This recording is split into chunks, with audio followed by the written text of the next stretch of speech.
Have you found yourself hooking up with an engineered clan in war?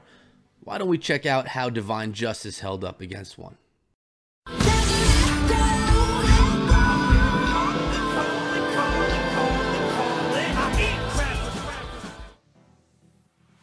What is up, my friends? My name is Echotrumi, and today we're talking about matching up against those engineered clans in war when you're trying to hook yourself up with a nice solid war matchup.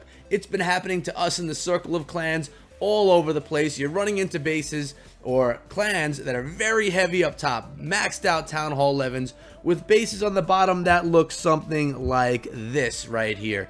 So you're looking at something that is extremely low in war weight. That's not going to do anything in war. That's not going to take much for us to deal with in war, but it's going to just basically lower the war weight of the clan as a whole, and they'll be very heavy on the top, allowing them to basically demolish some of our top bases because they have completely maxed out bases, and many completely maxed out bases, many more than we have in our clan. So it's obviously giving an unfair advantage. These bases are easy to clear, but really in war, Town Hall 9s are always getting cleared 3-star no matter what. So makes for a difficult matchup. What I'm going to show you guys today are 4 different attacks on some of their bases, and some of these bases that you kind of, that you're going to run into. And the first one's going to be on base number 19, and you're going to notice from here on, a lot of these bases don't have certain defenses. Like this Town Hall 10 right here does not have Inferno Towers, keeping its war weight down. It has Expos, it has everything else, and everything else is maxed out,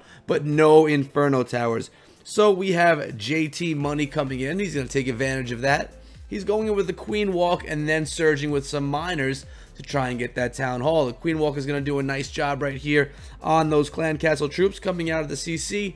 Poison and the Queen Walk taking care of that 100%. The Hogs were used to take it to lure the CC.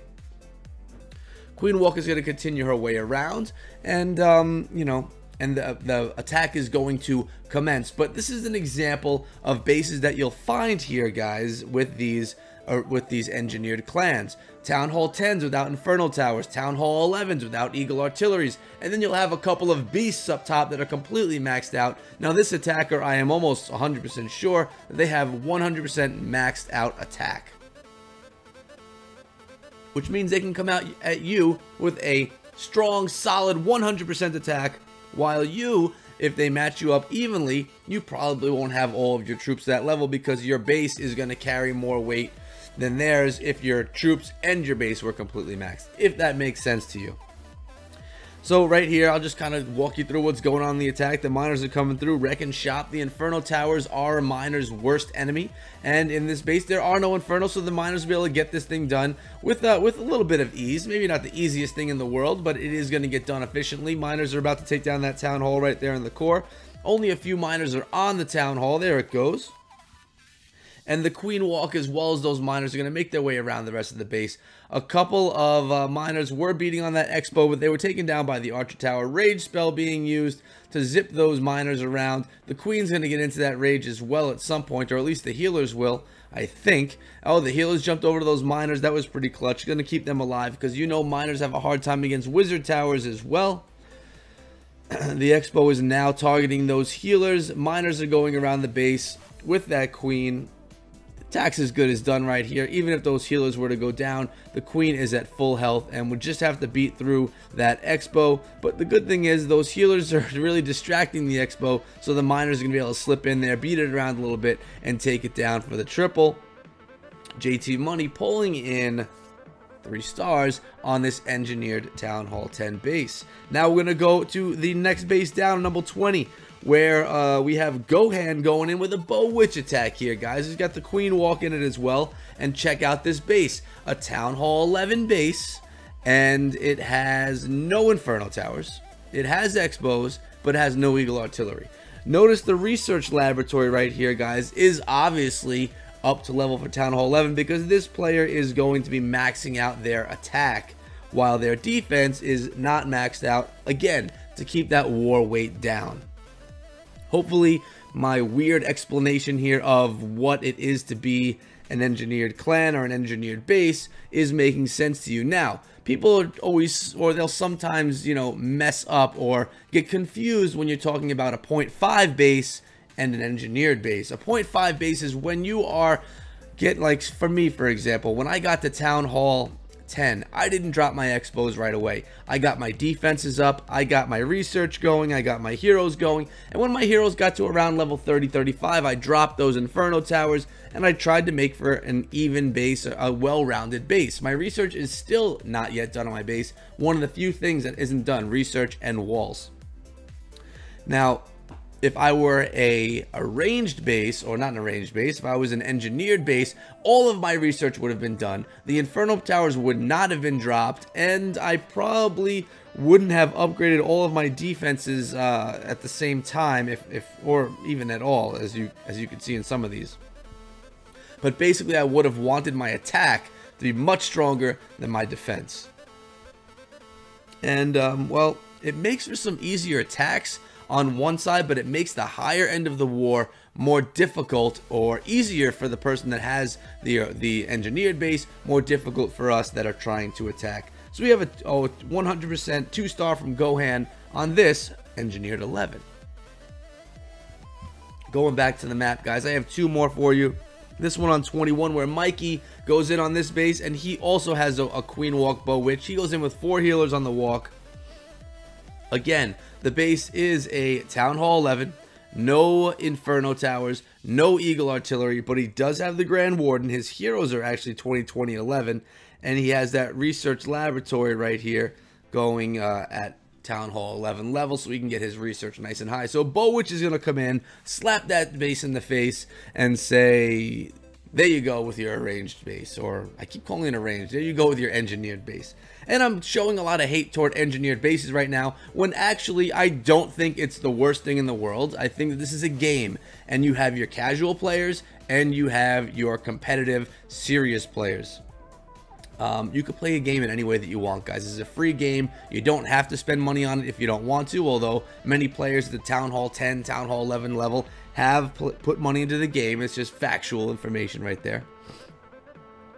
But, you know, some people think that that engineered bases are cheating. They're serious players that want to win, but they're doing it in a cheap way. And that's what a lot of people have a problem, where they have a lot of problems with the engineered clans. Not because people, you know, I'm gonna make my base however I want. Just some young kid that's just doing whatever he wants. He wants to be a Town Hall 11, so he rushes his way there. That's a rushed base. That's not an engineered base. There's a difference, and there's a difference between that player and a player who's playing competitive in a level 16 clan, mind you. That's an extremely high clan level right there. They do work. They try to win these wars, and obviously from their clan level, they do win a lot of them because they're doing pretty well. But they're doing it in a way that is frustrating to a clan like one that you might find in the Circle of Clans, which is my clan family, you know, that's trying to play the game, trying to do it in a more even matchup kind of way. Is there anything wrong with an engineered clan? No. Does it frustrate some of us sometimes when we get matched up against them? Of course it does, because it gives them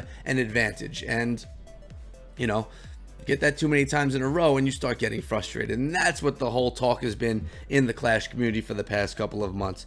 Here we go. The last one I'm going to share with you guys is on base number 22. That's where I am right now. Yeah, just checking, just making sure. And here we go with some drag loon attack right here. It's a ring-based Town Hall 10 design. Town Hall 11 design, I'm sorry. Again, no Eagle Artillery, no Inferno Towers. Are you seeing the trend here, guys? And I showed you what the number 40 base was, the lowest base here. It was a Town Hall 6 or 7, very low level, just trying to, you know, let that weight be higher up on top. So you're getting the idea of what we're running into. Now, do we run into these clans every time? Nope, we don't run into them every single time. But we do run into them often, which can be frustrating, like I said before. So I've been talking more about engineered versus non-engineered. I didn't get too much into the attacks as they were happening, but you know, these are great examples of running into bases that are from engineered clans. Hopefully you guys are getting the point of it. I don't really need to walk you through the attacks all the time, although right now we have our Dragon Surge coming from the northwestern side of the base, going dead into this base, taking out that AD, which is being tanked for that Lava Hound, and the Dragon's going to go right in on the Dragon CC. Tesla Farm pops up around that Town Hall 11, And the Rage Spell is going to put those dragons into some heat, allow them to just tear up those Teslas. And the Town Hall Expos, everything actually is going to be demolished in the core of the base. As you guys know, this is going to be a triple Town Hall 11, if you want to call it that. Town Hall 10, really. I mean, all the defenses in this base look like they're Town Hall 10 defenses. No Infernal Towers, so maybe like a 9 3/4 base right here, although it was a Town Hall 11 actually situated in the core of the design. But Dragons are doing a nice job getting through it. So guys, what I want you to let me know in the comments is, how do you feel about engineered clans? Do you think it's fair? Do you think it's fine if people want to play engineered? Is that completely fine? They could do that? Or do you think it's a cheap way of playing? Also, talk to me about 0.5s versus an engineered base. There is a difference. People look at it as engineered bases being cheap, 0.5s being an upgrade process. Two different things. Everyone's a 0.5 at some point in time. You have to go through a point something to get yourself to a max base. It's just natural. It's just how it works. But as you guys could guess, the outcome of this war right here, we lost this one 107 to 112. They had many more Town Hall 11s than we did, which is fine. Again, just a rough matchup for us. They did a nice job winning the war. Getting back to my home base, this is my maxed out Town Hall 10. As you can see, there are some wall that needs to be done, and as far as research goes, where is my lab? I'll take a look at it so you guys can see. As you can see here, guys, all of my research is not done. Everything that's red still needs to be done, and these two right here, 1 and 2, need to be done. I just have to get some get this upgraded so that I have some free space to upgrade, but my upgrades are very close to done. So you'll see I'm basically a Town Hall 10 max base without the max research, and about, I don't know, 1/8 of my wall still needs to be done. So we're getting there. Different between an engineered base and a 0.5 base or an upgrading base. Well, there's a good example for you guys. But hopefully you enjoyed this episode, guys. If you did, subscribe to the channel and turn on notifications, because I come out with these things every single day. Clash of Clans, Clash Royale, and hopefully you guys enjoy both of those games, because I surely do. I also live stream on Friday nights, 10 p.m. Eastern Time. I hope to see you over there. Turn on notifications so you don't miss it. And on Saturdays, Cleric Dragoon and I get together and we host our show, The Spring Trap, right here on YouTube, live 10 p.m. Eastern. Come on down for that one too. A lot of fun. It's Clash Talk and other random talk. I think you guys are going to like it. But guys, thanks so much for coming down. If you want to chat it up with me, hit me over on Twitter at EchoThroughMe, and I'll see all of you back here again tomorrow. Until then, be good.